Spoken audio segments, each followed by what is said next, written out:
Boa noite, boa noite. Kelvin já chegou aí também, o pessoal tá chegando. Marcelo, o Robson, mais gente querida aí. Daqui a pouquinho o Gideon tá chegando por aqui também. Hoje vamos ter mais um encontro da nossa série Reflexões aqui pelo Instagram. Um tema muito interessante. Boa noite, Henrique. E hoje vamos falar um pouco sobre pentecostalismo e direitos civis, não é? E esse bate-papo vai ser feito em diálogo com o Gideon Alencar, que é um especialista, não é? Especialista na área dos estudos pentecostais. Daqui a pouquinho ele está chegando por aqui. A paz, Karen, seja bem-vinda. Elias também está aí.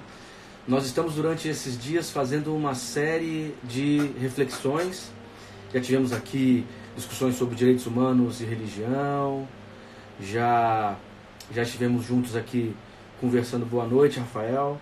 Tivemos aqui conversando sobre a sanidade e saúde emocional. Ontem falamos um pouco sobre experiência. Sábado falamos um pouco sobre experiência e teologia. Com Filipe dos Anjos falamos um pouquinho de espiritualidade política. E agora hoje retomamos aí as reflexões e a ideia é exatamente discutir sobre pentecostalismo, que é um movimento fortíssimo no mundo inteiro.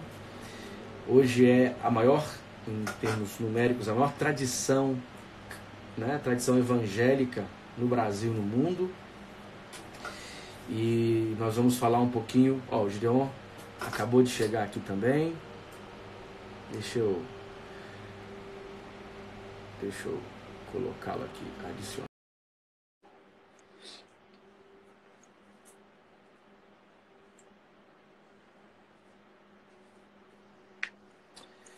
Boa noite, Gideon.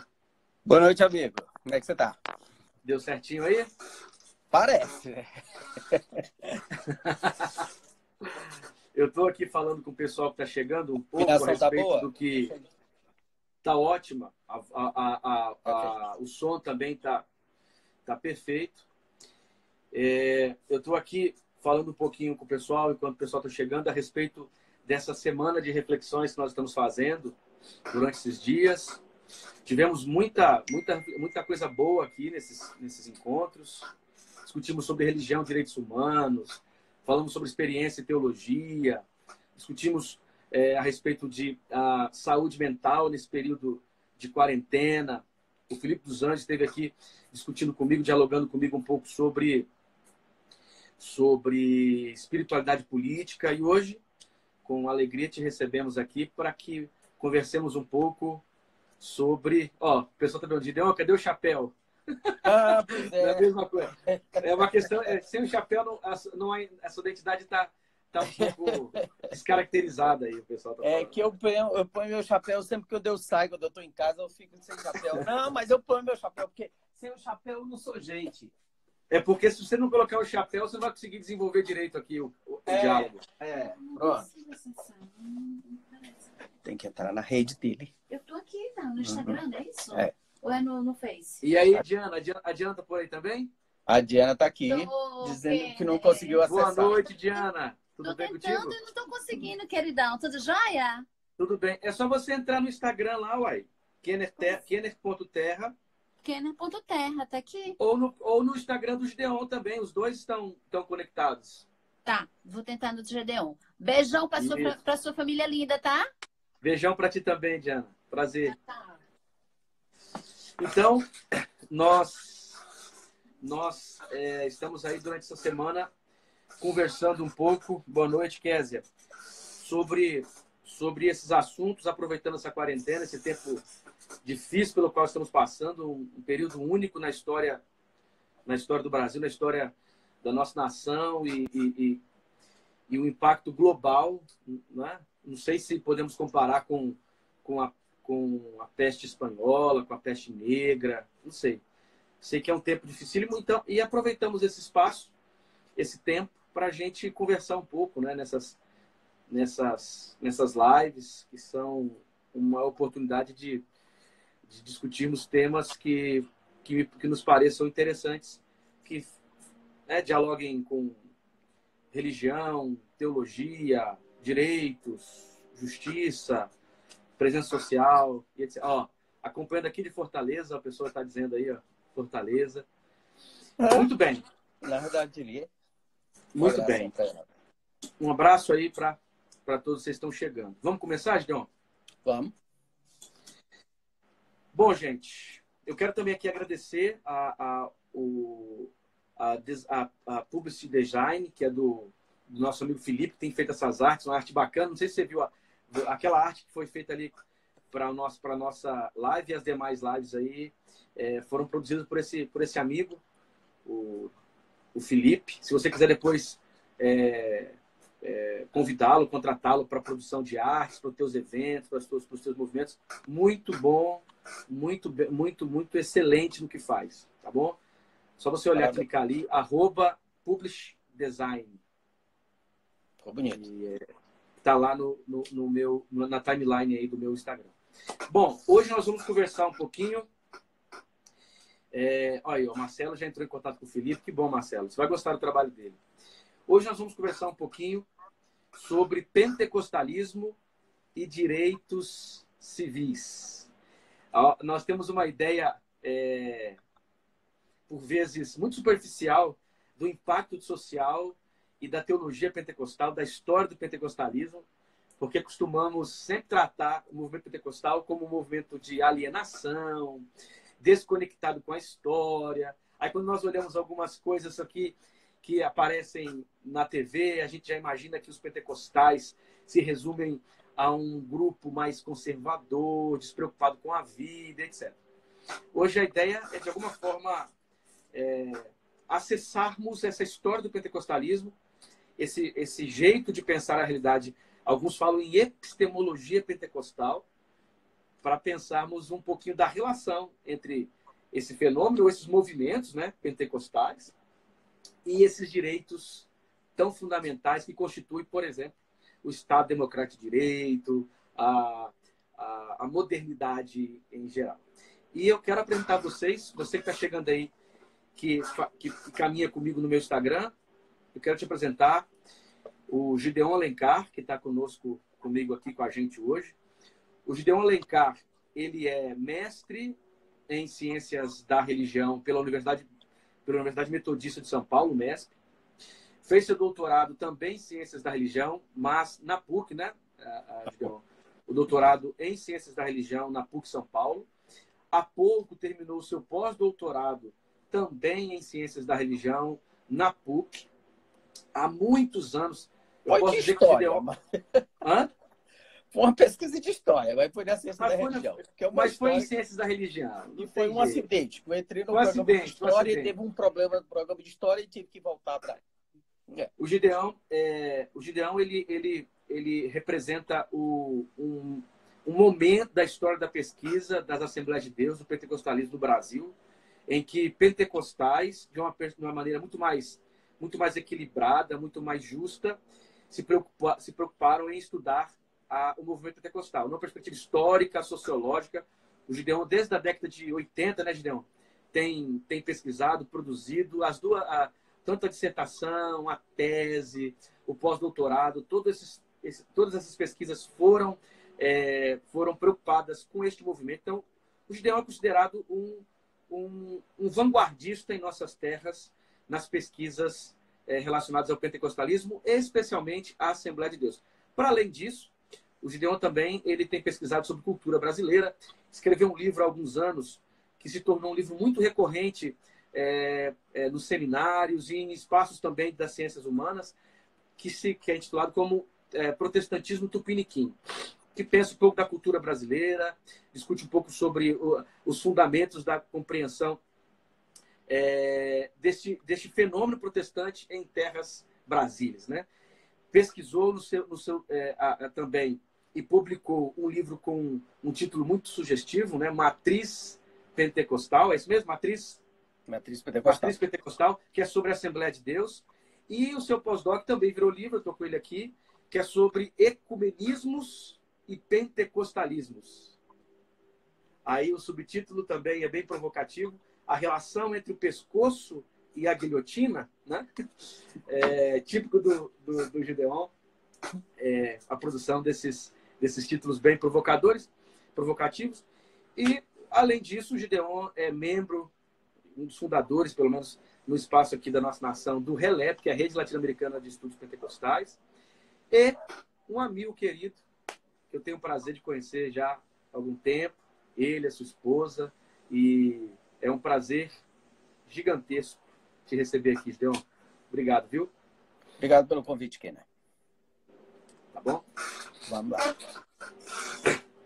Fale que, assim, para o pessoal do Gideon, que talvez não me conheça, eu sou o Kenner Terra, amigo do Gideon também aí. Tá bom? Você Vamos que lá. É a estrela aí do Instagram. Vamos lá. Não, nada disso. Gideon, eu acho que a primeira coisa que nós precisamos considerar é que o movimento pentecostal ele é um movimento plural, que tem as suas raízes, inclusive nesse livro aqui, né? O Cecil Robeck, organizando com Amos Young, sobre as características da tradição pentecostal, e ele faz uma análise da origem do pentecostalismo, e tem uma afirmação do Cecil Robeck que me parece fundamental e muito provocativa. Ele vai afirmar que o pentecostalismo ele é um movimento que surge nos Estados Unidos, liderado por um afro-americano, composto por mulheres, gente pobre, num lugar extremamente precário, demonstrando que, antes de qualquer coisa, a origem do pentecostalismo, a origem desse movimento, antes de ser um movimento de alienação, pelo contrário, é um rompimento profundo com estruturas de racismo, misoginia, elitismo, e é um grito na alma contra uma modernidade racionalista, excludente e desumanizadora.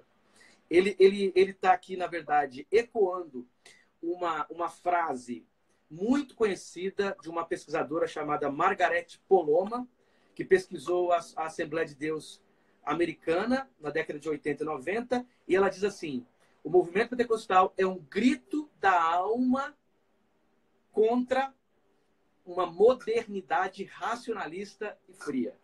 Então, eu gosto muito dessas duas caracterizações do movimento pentecostal, exatamente porque percebe no movimento pentecostal não um simples caminho de alienação, de negação da vida. Pelo contrário, percebe que até nas suas questões mais fundamentais, teologicamente dizendo, o pentecostalismo é uma proposta libertadora. E aqui eu cito um cara também que tem estudado pentecostalismo há alguns anos, e um calvinista do Calvin College, que é o Smith, que ele vai listar 6 características da epistemologia protestante, Gideon, e dessas 6 eu gosto muito de 2. Uma, com a ideia da cura do corpo, há um rompimento com o dualismo mente e materialidade. Então ele diz, o pentecostalismo pensa numa salvação no corpo, olha que coisa bonita, e com uma tendência de justiça social profunda desde as suas raízes. E falar disso tudo, então, é uma releitura do pentecostalismo a partir da sua tradição, tendo de forma muito mais justa do que se costuma fazer. E a nossa discussão aqui, diante dessa tradição tão bonita, tão gigantesca, e por vezes tão mal interpretada, é perceber exatamente essa relação dos movimentos pentecostais. Eu estou falando aqui no início do século XX, finalzinho do século XIX, né? Porque os movimentos pentecostais anteriores, dos Hollies, e início do século XX, é um contexto americano e europeu profundamente racista, elitista, e o movimento pentecostal ele vai surgir rompendo pela força do Espírito, com uma pneumatologia do amor, como diria Amos Young, com toda essa estrutura. Bom, e aí a ideia é exatamente nesse plano de fundo, pensar, discutir o pentecostalismo. Ele é um lugar privilegiado, por exemplo, para pensarmos historicamente, teologicamente, sociologicamente, uma luta, um desenvolvimento de direitos civis. E diante disso, eu acho que nós podemos começar, Gideon, falando um pouquinho sobre... O Andréas Anés chegou aí também, um pouquinho sobre esse conceito, né? Direitos civis, que parece, junto com os direitos sociais, direitos políticos, formam uma trindade aí da justiça e da equidade que fundamentam o Estado Democrático de Direito, a modernidade, etc. Então, a partir disso, Gideon, como que você, e como nós dois aqui poderíamos pensar um pouco sobre direitos civis e pentecostalismo, etc.? Mais uma vez, obrigado pelo convite. Antes de pensar alguma coisa histórica e alguma conceituação, você estava falando e eu lembrei de um episódio que eu já contei em sala de aula, que foi meu aluno, conhece essa história. Uma vez eu assisti uma palestra na PUC e uma pesquisadora muito clássica, marxista, fazendo pesquisa aqui na zona norte de São Paulo. Ela fez a sua palestra com todo aquele chavão da capacidade opiácea da religião. Né? O espaço da religião é sempre uma alienação, que o espaço da religião é uma capacidade opiácea e que só tem alienação e fez uma caricatura e uma crítica feroz à atuação das igrejas evangélicas pentecostais, evidentemente, está falando de igrejas da periferia, de igreja pentecostal. E aí, não preciso entrar em muito detalhe do que ela disse, mas em síntese foi isso. Quando ela terminou, eu perguntei, amiga, deixa eu lhe perguntar uma coisa. Na Zona Norte, onde você pesquisou, ou na Zona Norte, ou extremo da Zona Sul, em qualquer periferia desse país, onde a senhora pesquisou, tinha cinema? Claro que eu estava fazendo pergunta retórica, que eu sei que não tem. Né? Não tinha. Tinha teatro? Não tinha. Tinha escolas com o mínimo de espaço de sociabilidade sadia? Não tinha. Tinha praças bem localizadas, arrumadas e que tinha espaço de agregação social e dignidade social? Não tinha. E daí eu fui fazendo essa pergunta. Escuta, quais os espaços de sociabilidade que existem nessa periferia se não for igreja evangélica? Quer dizer, quem é que é alienado? É um grupo social que está articulando solidariedade, que está se ajudando uns aos outros, onde os jovens aprendem a tocar violão, onde os letrados e semi-letrados têm espaço para falar, onde as pessoas fazem atas, se for inclusive de uma tradição batista, onde aprende a cantar, onde qualquer pessoa, negro, pobre, mulher, homem, deficiente ou não, pode subir no púlpito e falar, cantar, desafinado ou afinado, pode abrir um texto bíblico e ler um texto bíblico andando com um livro grande, um livro de letrados. Afinal de contas, quem é que é alienado nessa situação? Esse grupo social que está aí fazendo o mínimo de benefício social para a sociedade ou uma pesquisadora branca, classe média alta, que sai da universidade com dinheiro público para ir lá pesquisar? Quem é alienado de quem?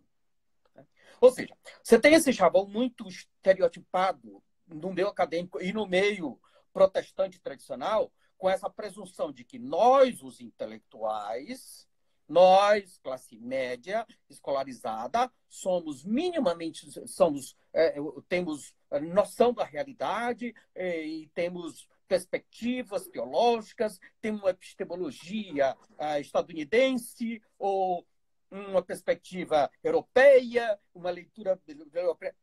E esse grupo periférico de pobres, semiletrados, negros, liderado por negros e mulheres, são alienados. Alienados de quê? Então, assim, a primeira questão é essa. E aí, quando a gente começa a falar a respeito disso, a primeira pergunta é, o que são direitos civis? E os pentecostais contribuem com a alienação também. Agora, desde quando o pentecostal é diferente da sociedade brasileira? Desde quando a nossa periferia é diferente da própria realidade que está acontecendo aí? Desde quando, e aí o estereótipo agora político, que são todos conservadores, homofóbicos, machistas, atrasados, alienados, sei o quê. Desde quando a sociedade brasileira não é isso? Desde quando o André Desculpe, tem muita gente fazendo comentário aqui, eu não consigo dar tempo às duas coisas ao mesmo tempo aqui. Vamos conversando, e deixa que eu modelo aqui. Um conceito que eu trabalho já em diferentes textos que eu chamo de PPPP. Pobre, preto, periférico e pentecostal. A grande questão na academia, tanto na academia teológica, quanto na academia mais secular, ou mesmo dentro dos tradicionais, das igrejas tradicionais, é preconceito contra pobre, é preconceito contra negro, é preconceito contra mulher, é preconceito contra gente que não está na classe social deles. Bom, então, voltando para o conceito de direitos civis. O conceito de direitos civis é uma coisa muito moderna. É do final do século XIX, é da metade do século XIX para cá. Onde é que você tem, por exemplo, a Declaração de Direitos Humanos? A Declaração Universal de Direitos Humanos fez 72 anos agora, foi depois da Segunda Guerra Mundial. Quando a gente começa a falar hoje de ECA, do Estatuto da Criança e Adolescente, a minha geração e a geração, como diria o Dorico Paraguaçu, para trás mente, não sabia o que era direito de estatuto de criança e adolescente. O ECA foi publicado em 90. Ou seja, as mulheres entraram no processo social, no processo eleitoral no Brasil, na década de 30, não só no Brasil, mas no Brasil, nos Estados Unidos e na Europa. Ou seja, até o início do século XX, até a década de 30, mulher não votava. E qual era a justificativa? Não, mulher não vota porque é mulher. Simplesmente. Da mesma forma como se produziu a escravidão no século XVI, XVII, XIX, quando dizia assim, não, mas negro é escravo. Não, mas negro é escravo porque é negro. Ou seja, se tinha uma naturalização da desigualdade social. Ora, quando você tem... Quem primeiro vai falar dessa ideia de igualdade, de direitos civis, é John Locke, século XVIII. Né? Século XVII, né? 1600 alguma coisa, né? Locke é 1600 alguma coisa. Ou seja, até então você tinha a sua noção de direito natural, e aí vem a ideia das castas e da nobreza, e que determinadas pessoas são naturalmente privilegiadas pelo divino, ou o próprio direito divino dos reis, e o direito da nobreza. Ou seja, gente comum não tinha direito nenhum. Ou seja, não se falava de direito de adolescente, de criança, não se falava de direito dos idosos, não se falava de direito das mulheres, tudo isso é coisa dos últimos anos. Aí a pergunta é assim, então os pentecostais são conservadores e parece até que se não existissem os pentecostais no Brasil, esse país aqui seria uma Suíça de secularismo, um Canadá de multiculturalismo, uma Holanda que respeita a desigualdade. Um país escandinavo de educação e distribuição de renda. Desde quando esse país não foi misógino, homofóbico, conservador, preconceituoso contra pobre, negro e assim por diante. Ponto. Qual é o problema do pentecostalismo? O pentecostalismo, e aí eu tenho umas reservas, inclusive, dessa proto-história do pentecostalismo muito norte-americano, por meu gosto, porque você tem muitos mais outros rotas de movimentos pentecostais em diferentes lugares, né? Por exemplo, você tem um escravo em Pernambuco, em 1840, que ganha uma Bíblia e começa a ler a Bíblia e desenvolve um grupo chamado Igreja do Divino Mestre, onde ele tinha a perspectiva da inspiração do Espírito Santo, que é o que eu chamo na minha tese de proto-pentecostalismo. Ou seja, agora, um negro com Bíblia na mão, com um grupo na metade do século XIX, lendo a Bíblia, imediatamente, tanto o governo, na época do Império, quanto o próprio o Santo Ofício, foi lá, prendeu todo mundo e matou a liderança. Ou seja, você tem diferentes outros movimentos. Mas qual é o problema fundamental do pentecostalismo no primeiro momento, no século XX? Primeira década nos Estados Unidos. O grupo do Seymour, na Azusa Street, é um grupo liderado por ele, que é um cego, que é cego de um olho, filho de escravo, com diferentes lideranças femininas. Ou seja, se você pegar os jornais, tanto os jornais seculares como os jornais evangélicos das igrejas tradicionais, como Igreja Metodista, Presbiteriana, Batista e assim por diante, qual é a crítica fundamental ao pentecostalismo? É porque é uma religião de negros, liderado por negros e mulheres. Ou seja, é racismo insano e sexismo do mais cego possível. E aí, como se não bastasse, você tem toda uma leitura extremamente preconceituosa de que, não, nós, brancos, classe média, tradicionais históricos, que temos tradição de leitura de grego e hebraico, que conhecemos as línguas originais, nós podemos interpretar a Bíblia. Esses analfabetos negros na periferia, liderados por mulheres, não podem fazer leitura de texto bíblico. Né? E aí vem a grande ideia da leitura do texto bíblico a partir da experiência, falar nisso, que você é o grande especialista nisso, que publicou um livro a respeito disso, dessa leitura da experiência do texto. Bom, aí você diz, não, então você está criticando a caricatura que se fez, ok, você foi embora, desistiu da conversa? Eu estou aqui, é porque o meu celular começou a acabar a bateria aqui. Ok. Não, eu achei que você tinha desistido da conversa e ia ficar... Não. Estou ouvindo. Tá. Então você está criticando essa caricatura que fizeram e está fazendo uma nova caricatura desses pentecostais. Não, também tem o seguinte. Esses pentecostais, no primeiro momento, e aí é muito interessante lembrar o próprio lema da Azusa Street. A Azusa Street, o grande lema é: a linha da cor, a linha do sangue superou a linha da cor. É interessante. Para nós hoje, é muito óbvio. É interessante você estar falando isso aí, antes de você ir para o nós hoje, porque quando você lê alguns jornais da época, inclusive você percebe que a crise não é nem tanto êxtase. As experiências estáticas que fluíam naquele espaço eram, sim, de alguma maneira, chocantes, mas não era nada novo para a tradição cristã, nada novo. Porque o pessoal sempre acha que aquilo é novo. Não é. Nós temos, em toda a tradição cristã, experiências estáticas, etc. Mas a grande crise, e há isso escrito em textos assim literais, em jornais da época, escritos assim, com essa frase muito clara. É uma aberração. Alguém está dizendo aqui, se você desistir, a gente continua, viu? Porque, veja, tá assim, ó, vamos lá. Em linha clara, assim, né? A grande aberração é porque negros e brancos estão juntos. Exato. Mulheres, hispanos, gente socialmente descaracterizadas e sem qualquer status no mesmo lugar com outros grupos. Quer dizer, a crise de todos foi perceber que no espaço onde o espírito habitava, se manifestava, etc., se diluía exatamente um sistema que negava direitos civis. E direitos civis. O Jornal de Los Angeles, na época, colocou como manchete: a reunião da Azusa Street era uma orgia. Se você pega isoladamente, você pensa o quê? Então era uma orgia, era uma grande suruba. Não. Por que o jornal chama de orgia? É porque era uma reunião onde tinha negros e brancos juntos. O ambiente é tão segregacionista que, para eles, o fato de ter negros e brancos juntos era uma orgia. E aí você tem todo esse estigma contra o movimento pentecostal. Ora, eu disse assim, não, mas o movimento pentecostal continua sendo um espaço ainda de racismo, de homofobia, de discriminação. Também.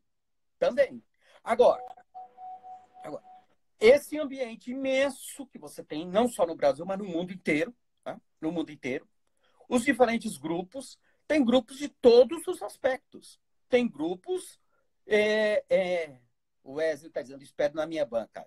E eu espero que você faça alguma coisa decente na sua banca, seu cabra. Ora, nesses espaços, você tem um espaço ainda de toda essa continuação de discriminação. Mas também tem que lembrar o seguinte: em que espaço, ainda hoje, de sociabilidade, de grupo social, que você tem paridade entre negros e brancos? Em que espaço social hoje, nesse país machista e extremamente classista, extremamente segregador, é que o negro sobe no púlpito e prega e fala? Em que espaços extremamente segregadores e racistas e discriminatórios que você tem uma pessoa semi-letrada que sobe no púlpito, que não sabe nem ler direito, que lê um texto extremamente mal lido e depois dá um testemunho? Só nos espaços pentecostais.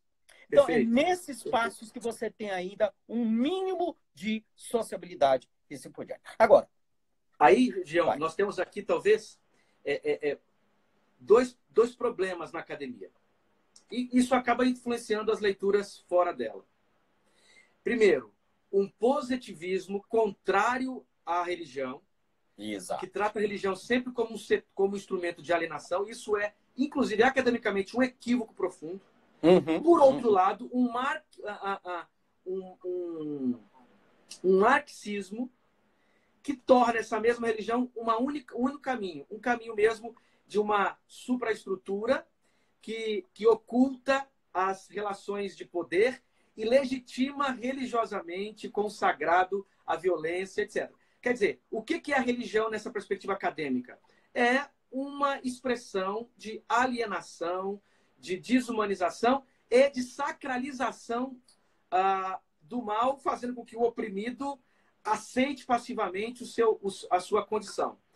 Segundo, o pentecostalismo, e aqui eu acredito que é por conta do elitismo, o elitismo da academia, o pentecostalismo sempre foi tratado como um movimento intelectualmente menor. Primeiro, por uma razão, porque o pentecostalismo valoriza a experiência. Sim. E aí os teólogos mais conservadores vão dizer, teologia que a teologia é racionalista, é dogmática, e a experiência é um atraso nesse processo. Então, dos dois lados, o pentecostalismo sempre foi tratado como algo inferior, como uma linguagem equivocada, como um jeito errado de ser. Só um parênteses aqui, Kenner. Eu tenho visto muitos textos de teólogos tradicionais e esse pessoal mais elitizado dizendo o seguinte, culpando as igrejas pentecostais com uma série de problemas, que tem problemas mesmo, eu não sou ingênuo, não sou idiota. Vamos entrar nisso também, não sou desonesto para não dizer que não tem problema. Diz assim, não, o problema das igrejas pentecostais é porque os pastores são semiletrados, não têm formação teológica, tudo. Então, então se tivesse formação teológica não teria problema. Então por que a igreja católica e as igrejas tradicionais têm problema? Todo mundo é formado. Todo mundo passou por seminário, fez teologia, e assim. E para quem trabalha em seminário teológico, como nós sabe, que o seminário teológico não é um sanador de problemas, é pelo contrário, né? Mas fecha o parênteses aqui e continua. E aí, Gideon, a gente pode voltar e fechar esse primeiro momento, definindo então direitos civis como todo esse conjunto ao lado dos direitos sociais, direitos políticos, esse conjunto de direitos fruto de uma modernidade que estava profundamente escandalizada com duas guerras. É daí que vem a construção dos documentos importantíssimos conhecidos sobre direitos humanos. É aí que você começa a perceber a necessidade de uma igualdade de direitos, independente da cor, do credo, da nação. Ou seja, a humanidade acorda de uma espécie de sono de direitos e então começa a pensar uma sociedade que considerasse a preservação da vida. É daí que surgem esses direitos individuais. É daí que você começa, então, a perceber que os negros e os brancos devem ser tratados de maneira igualitária. A distribuição de renda precisa ser justa. O sistema precisa funcionar para que a violência seja contida. Quer dizer, essa liberdade, essa igualdade, né? Esse conjunto de valores modernos estão surgindo neste século XX e vão se aprofundando durante o século XX como uma espécie de avanço. O problema é que estes direitos não são simplesmente invenções da modernidade só. Bom, e não são invenções simplesmente seculares. Há dentro deste projeto a presença profunda, por exemplo, do protestantismo. Sim, também. Mas aí eu queria voltar. Desculpa. Eu queria voltar, antes da modernidade, antes do protestantismo, no Ato dos Apóstolos. Eu gosto muito, e eu escrevi um artigo que saiu na revista da Universidade Metodista, eu escrevi um artigo junto com meu amigo Maxwell, que é historiador, com essa ideia de pentecostalismo como um projeto de superação dos racismo, discriminação e questões de gênero e assim por diante. Ora, qual é a ideia do Ato dos Apóstolos? O texto vai dizer bem claro, nos últimos dias derramarei do meu espírito sobre todos, filhos e filhas, jovens e velhos, servos e servas. Ou seja, no Ato dos Apóstolos, o projeto do pentecostalismo do Ato dos Apóstolos é uma superação de todo e qualquer tipo de discriminação de gênero. E assim, e os conservadores e fundamentalistas, que me desculpe, mas essa discussão babaca de gênero, que eles têm todo um medo de discutir gênero, e diz que questão de gênero, de igualdade de gênero, é coisa de marxista, é coisa de comunista, é coisa de gay e assim por diante. Burrice, falta de conhecimento bíblico e falta de conhecimento histórico. O texto bíblico já fala, na medida que. E assim, e não tem coisa mais contraditória para quem é pentecostal e para quem é cristão, conhece minimamente bíblica, é discriminação contra a mulher. Porque o texto bíblico, quando a manifestação do Espírito cai sobre todos, é assim, o texto bíblico podia dizer, não, aí o Espírito Santo caiu só sobre os homens. Não. O texto bíblico caiu sobre homens e mulheres, sobre jovens e velhos, servos, ou seja, aqui você tem paridade de gênero, paridade de classe e paridade de raça. Nada mais contraditório na história do pentecostalismo, na história do protestantismo e na história do cristianismo do que discriminação de gênero, discriminação de raça e discriminação de classe. É a negação da própria história do pentecostalismo, a negação da própria história bíblica. Porque e aí é o seguinte, se você é hindu ou qualquer outro tipo de religião que trabalha com a ideia de castas, aí até faz algum sentido. Mas se você é cristão, como é que você justifica que o Espírito Santo se manifestou entre mulheres e homens e você nega direito às mulheres? Como é que o Espírito Santo se manifestou entre homens e mulheres, velhos e jovens, e você nega, por exemplo, ministério para jovens? Como é que o Espírito se manifesta entre servos e servas, ou seja, e você valoriza classe superior? Isso é uma estupidez. O Espírito Santo trabalha com a ideia de quebra de todo e qualquer tipo de barreira. E, de certa forma, a linguagem bíblica, a linguagem judaico-cristã é profundamente vinculada a projetos seriamente de transformação social, transformação de relações. Quando você quer ver uma tradição bonita e que está muito presente tanto no Antigo quanto no Novo Testamento, a tradição do jubileu. Quando você olha a tradição do jubileu, a forma como se desenvolve, você percebe uma consciência solidária em que essa terra não me pertence somente, mas ela tem que ser um instrumento para que outros se alimentem dela. Então, eu permito, mesmo tendo poder sobre ela, que outros acessem. Quando Jesus ele é tomado pelo Espírito, em Lucas capítulo 4, ele reproduz exatamente esse projeto. Em Lucas capítulo 4, o Espírito está sobre mim, o que ele produz? Produz o jubileu. Então, o que é uma...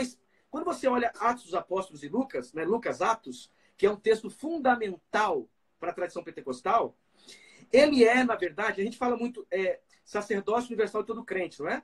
Mas Lucas Atos fala do profetismo universal de todo crente. Exato. O Espírito está sobre Jesus, e o Espírito está sobre Jesus é para libertar cativos, libertar pobres, para curar enfermos. No final do livro de Lucas, ele diz, esse Espírito está sobre mim agora, estará sobre a comunidade também. Atos 2 é exatamente a realização disso, e todo o projeto a partir do Espírito enviado por Jesus, forma-se uma comunidade de profetas. Que tipo de profetismo? Um profetismo que é memória da tradição de jubileu, um profetismo que é memória de Amós, um profetismo que é memória de Isaías, porque ali tem êxtase e tem denúncia, tem êxtase e justiça social, tem êxtase e tem crise com um sistema que negava direitos fundamentais. Então, de alguma forma, até a pneumatologia bíblica é uma pneumatologia libertadora, transformadora. Não é espaço de macho, não é espaço de privilégio de branco, não é espaço de privilégio de classe alta. Não tem coisa mais imoral do que um espaço religioso, evangélico, pentecostal ou protestante ou cristão, que privilegia classe, que discrimina negro, ou discrimina mulher. Ou discrimina, qualquer tipo de discriminação. Aí, é muito interessante retornar a esse texto, lembrando essa ideia, que é isso que eu trabalho com o texto, nesse texto com o Maxwell, a ideia do pentecostalismo, da manifestação pentecostal, é uma superação dessa discriminação.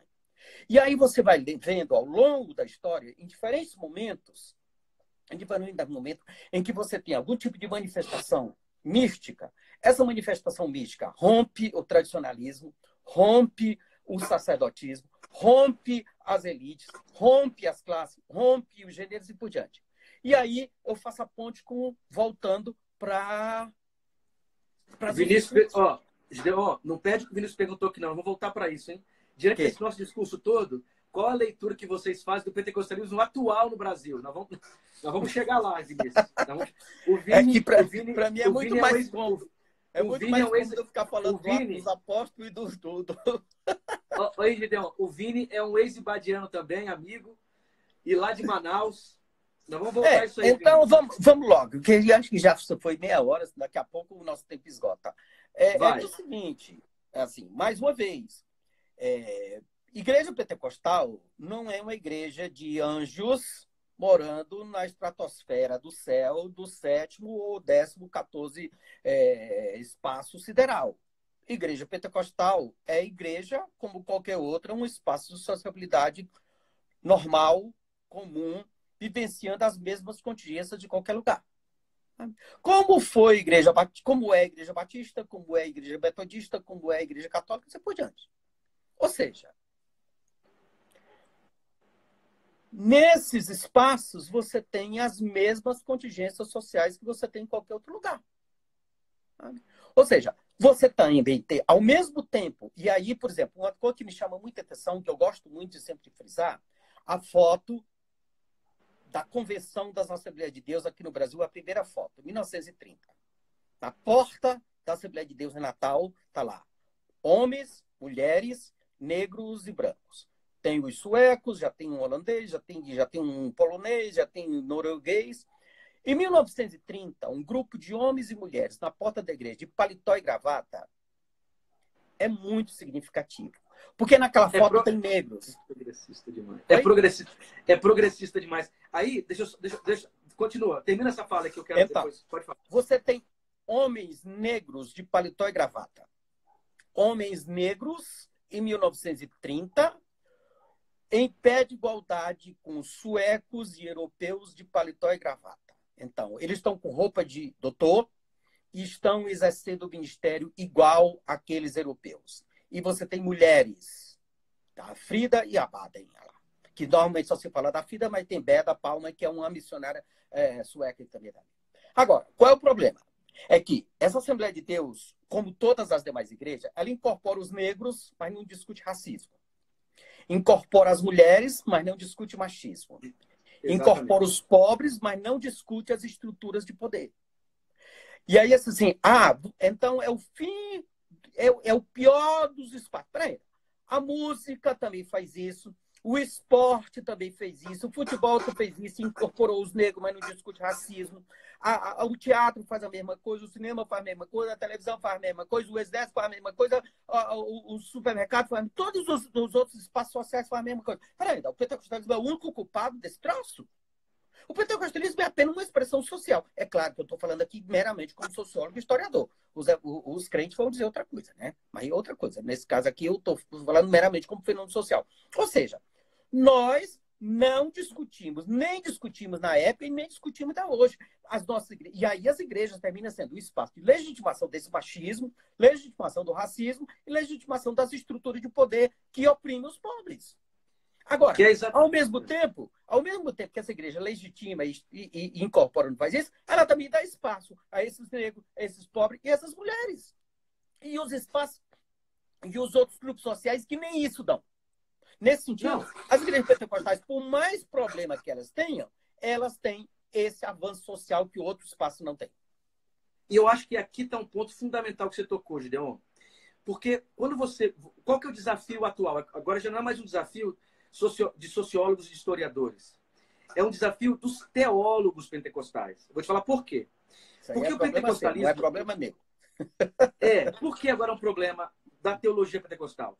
Porque a teologia pentecostal agora precisa fazer essa reflexão que você disse que ela não fez.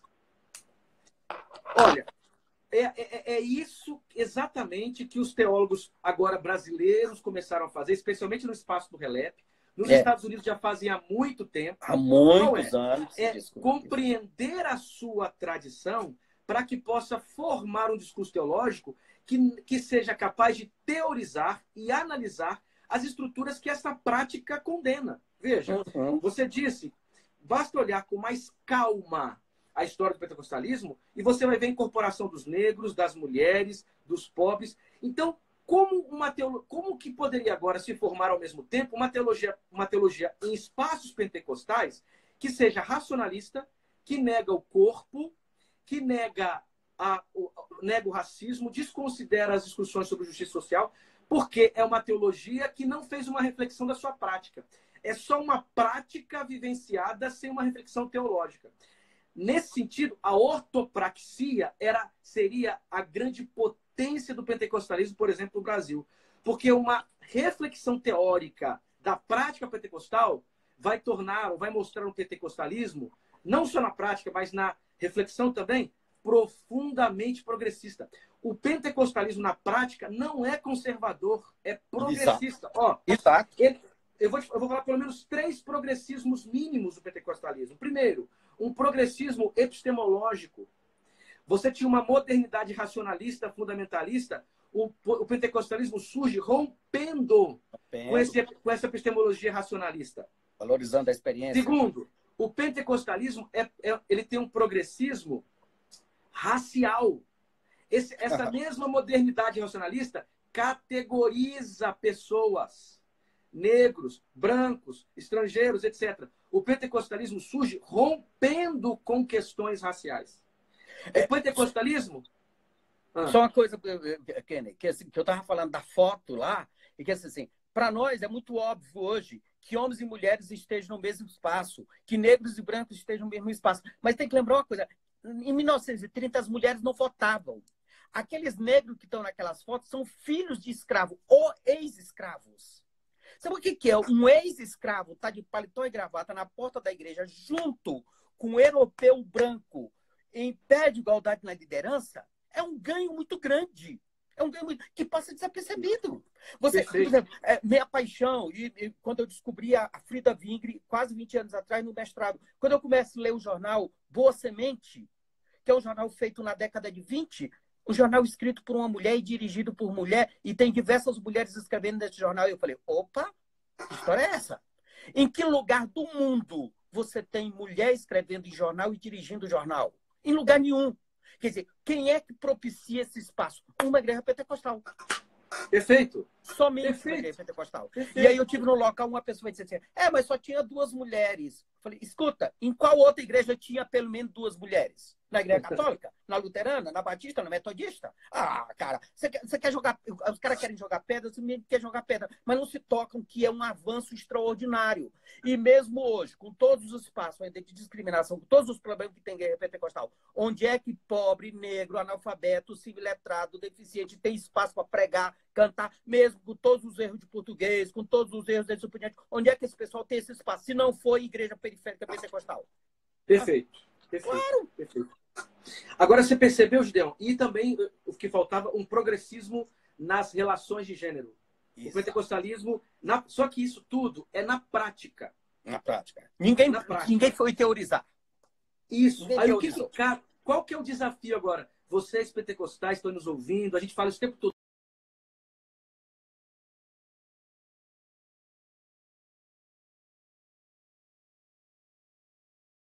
Não tem que ser feita a partir da experiência? Travou? A minha não. Voltou, a sua. Voltou. Tá normal. Voltou? Tá normal. Voltou? Voltou. Quer dizer, continua. Qual é o... Agora urge, para usar um termo pentecostal, urge a necessidade de uma teologia que pense sua prática. Eu vou dar um exemplo. Você tem um pastor americano que morre agora em 2010, chamado Arthur Breiser, que nós vamos falar sobre isso dia 9. O Arthur Breiser, ele diz assim, que ele funda nos Estados Unidos... Tem uma pergunta interessante aí, Kenny, agora. Eu não Qual? sei quem fez. A pergunta que passou aí, que então todo esse projeto foi sequestrado pelos ultraconservadores? Claro, esse pentecostalismo ele vai se desenvolver num mecanismo teológico, sim, conservador. especialmente por uma série de razões. Uma delas são suas raízes também teológicas, vinculadas, por exemplo, ao movimento Holiness, que era bem tradicional nos costumes, no movimento da santidade, etc. Só que não precisa ser assim necessariamente. Não é isso em si que é a teologia pentecostal. A teologia pentecostal, então, tem que ser feita a partir dessa prática progressista. O pentecostalismo, ele não é conservador na sua prática. Ele é progressista em sua prática. Progressista. Esse cara que estou citando, o Arthur Breiser, procure sobre ele. Procure sobre ele. O Arthur Breiser, ele vai fundar um movimento nos Estados Unidos, em Chicago, em Louisville, que vai acolher uma série de projetos, sabe para quê? Para conscientização política, uma igreja de mais de 16 mil membros. Morre em 2010. Ele vai montar um centro de conscientização racial, vai fazer uma série de palestras em escolas para enfrentar a segregação racial que ainda estava presente nos Estados Unidos. Barack Obama vai dizer que ele é uma espécie de luz dos direitos civis nos Estados Unidos. E depois, esse cara vai levar, sabe quem? Vai levar Martin Luther King para Chicago. Martin Luther King andou com ele. E ele é um pastor pentecostal profundamente carismático e que percebia que no poder do Espírito não haveria mais possibilidade de estruturas de alienação continuarem de pé. Esse pentecostalismo é uma teologia a partir da praxis. Isso, inclusive, nos lança para um outro tipo de reforma. Nós já conversamos sobre isso muito, que é uma reforma não magisterial. O pessoal quer falar de reforma protestante e vai para Lutero, para Calvino. Amém, Lutero e Calvino. Mas os pentecostais deveriam voltar... Não, amém só Lutero. Calvino, não. Nem Lutero, eu nem gosto de Lutero. Para mim, a reforma é Thomas Muntz. Pronto. Meu herói camponês. O Thomas Minzer. E a reforma radical. E você sabe o que Thomas Minzer dizia, gente? Dizia o seguinte: a palavra interna é tão importante quanto a palavra externa. Ele falava em profecia, êxtase, revelação. Ele dizia, tudo isso me leva a enfrentar, por exemplo, a propriedade de alguns que deixam os camponeses sem nada. Exato. Aqui você tem uma espécie de reforma pentecostal. Se os pentecostais querem... Dá para fazer a ponte entre Thomas Muntz, da Revolução dos Camponeses, com as ligas camponesas no Nordeste na década de 50. Perfeito. Ligas camponesas na década de 50, onde você tem uma relação de conjugação da luta dos comunistas, do Partido Comunista, com assembleanos e batistas dos camponeses no interior do Pernambuco. E aí me lembra uma figura extraordinária, pouco conhecida, que nós vamos discutir na live, quando a gente tiver discutido, Antônio Torres Galvão. Antônio Torres Galvão é um deputado marxista, de esquerda, sindicalista, que é líder dos camponeses na década de 40 no Pernambuco, se elege deputado, se torna presidente da Assembleia Legislativa e se torna... O governador morreu por um acidente, ele se tornou governador do estado de Pernambuco por 2 meses e era assembleiano. Era assembleiano. Ou seja, e aí você... Manuel da Conceição, líder sindicalista no Maranhão, que também era assembleiano. Ou seja, porque o pessoal, quando pensa em assembleiano, só pensa nessas figuras ultraconservadoras, homofóbicas, machistas, de extrema-direita. E esquece que você tem figuras extraordinárias do movimento sindical, do movimento de esquerda. E é muito interessante quando Antônio Torres Galvão, ele depois é apagado na história, tanto pela Assembleia de Deus como pelo Partido Comunista. Ou seja, a esquerda não quer celebrar porque ele era assembleiano e os assembleanos não querem celebrar porque ele era de esquerda. Agora, Gideon... Mas eu estou pesquisando sobre ele, eu vou escrever alguma coisa sobre ele. Deixa eu falar uma coisa para você e para os demais. Você acredita que já são 10h53? Cara, já passou 1 hora? Passou 1 hora. E a live vai cair.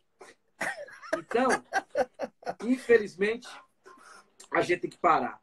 E eu acho que a gente pode terminar. Deixa eu só dizer uma coisa que eu acho que é interessante. Chama a atenção do livro da Ângela Randolph. Ângela Randolph é uma socióloga da PUC do Rio. Escreveu um livro chamado Católico, Protestante e Cidadão. Uma comparação entre o Brasil e os Estados Unidos. Ela faz uma comparação entre a ideia da sociedade civil, dos direitos civis brasileiros, dentro da perspectiva católica, que é uma perspectiva extremamente hierarquizada, e e a construção da cidadania norte-americana a partir da ideia protestante, e ela vai para o movimento dos direitos civis, para os movimentos anteriores ao Martin Luther King, onde esses protestantes lutam, principalmente os negros vão lutar pelos direitos, porque assim, nós temos direito porque nós somos iguais diante de Deus.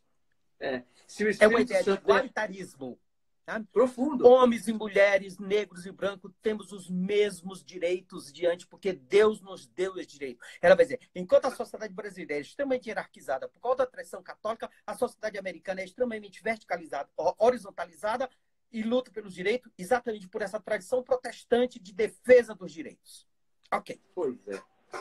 Pois é. Gideon, então a gente pode terminar essa live. Ângela Randolfo, estou pedindo. O nome do livro é Católico, Protestante e Cidadão.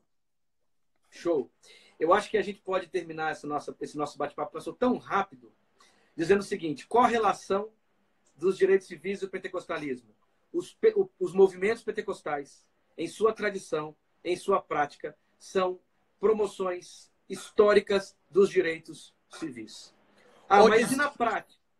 Ou dizendo de outra forma, para mim é o seguinte: só é movimento pentecostal ou só é ação do Espírito quando for igual ao Atos dos Apóstolos, quando for contra discriminação de gênero, discriminação de classe e discriminação de raça. Qualquer espaço que celebre racismo, machismo, homofobia, qualquer outro tipo de discriminação, não é ação do Espírito. E mais do que isso, qualquer espaço que não se preocupe com esses temas não foram ainda profundamente tocados pelo poder do Espírito.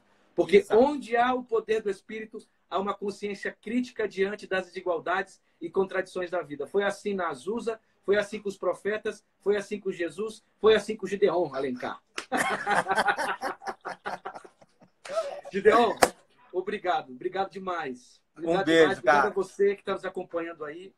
Obrigado pela participação. De gente boa que falou aqui, que não deu tempo de dar uma olhada. Eu vou gravar isso aqui, vai ficar 24 horas aí rodando. Se você quiser voltar para assistir. Amanhã estaremos aqui na live com o pastor Neil Barreto, discutindo sobre desumanização ou humanização num contexto de desumanização.